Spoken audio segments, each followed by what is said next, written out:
আসসালামু আলাইকুম। আজকে আপনাদেরকে সিলেটের বন্যার কিছু খণ্ডচিত্র দেখাবো। সিলেটে বন্যার অবস্থা আসলে খুব একটা বেশি ভালো না। এই যে বন্যার স্রোত দেখতে পাচ্ছেন, আসলে এগুলাই দেখলে আপনারা বুঝতে পারবেন বন্যা পরিস্থিতি কতটা ভয়াবহ অবস্থা ধারণ করেছে। মানুষ নৌকা দিয়ে চলাফেরা করছে এবং মানুষ এই বাড়ি থেকে বের হচ্ছে শুধুমাত্র নৌকার উপর ভরসা করেই।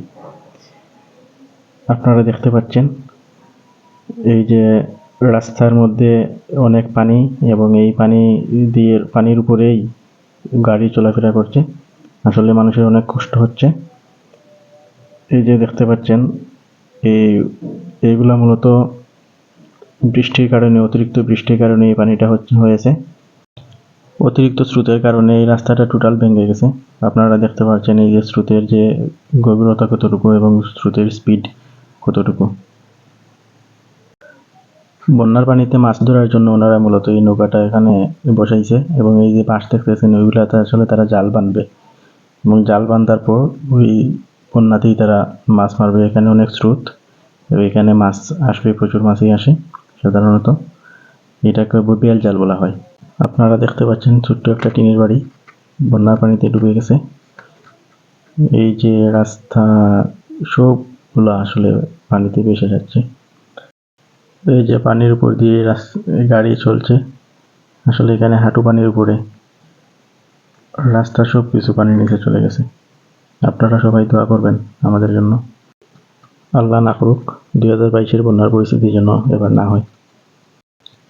এই যে রাস্তার পাশের ঘর বাড়ি, ছোট ছোট টিনের ঘর, এগুলো আসলে পানির নিচে চলে গেছে। মানুষ কি করছে আল্লাহ ভালো জানেন। এই যে আরেকটা ঘর,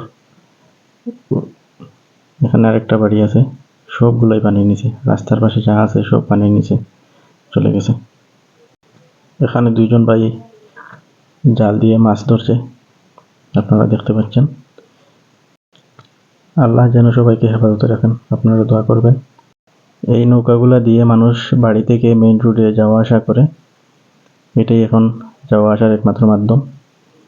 এই যে আপনারা দেখতে পাচ্ছেন একটা বাড়ি এবং রাস্তা সব পানির নিচে চলে গেছে। এই বাড়িতে প্রায় অর্ধেক বাড়িটাই ডুবে গেছে। এখানে মিনিমাম 3-4 ফুট পানি হবে। এই যে দেখতেছেন গাড়ি, সিএনজি সব কিছু পানি দিয়ে চলতেছে। মানুষের অবস্থাও খুব খারাপ। পানিতে প্রচুর স্রোত, পানি আসলে অনেক বাড়তেছে। ওইগুলা মূলত ভারী বৃষ্টিপাতের কারণে এবং ভারতেও প্রচুর বৃষ্টি হচ্ছে। আর পাহাড়ি ঢলের কারণে আসলে ভারতের পানিগুলোই আমাদের এখানে নামছে এবং সব কিছু পানির নিচে চলে গেছে। এই যে আপনারা দেখতে পাচ্ছেন এখানে অনেকগুলা নৌকা। আসলে এই নৌকাগুলা মূলত মানুষের নেওয়া আনার জন্য। সবাই এখন মোটামুটি নৌকার উপরই নির্ভরশীল, নৌকা ছাড়া কারো কোনো গতি নেই। ধন্যবাদ সবাইকে, ভালো থাকবেন, সুস্থ থাকবেন।